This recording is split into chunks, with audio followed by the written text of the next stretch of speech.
Hey everybody, my name is Marcus, and in this video I'll show you a simple way how you can easily add people in Any.do. So let's start. The first thing you want to do is when you're here, you just go on the three dots in the top right corner, and let's just open this one here. Like multiple ways how we can do it. The first way is when I'm going to click on all tasks or personal,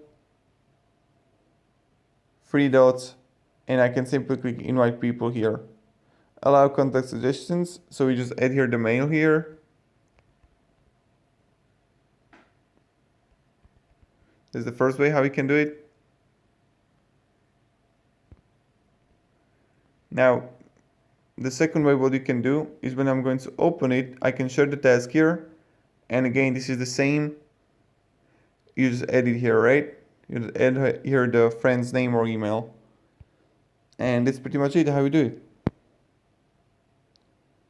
So yeah, if you have any questions, guys, ask me down in the comments. I'll be really happy to help you.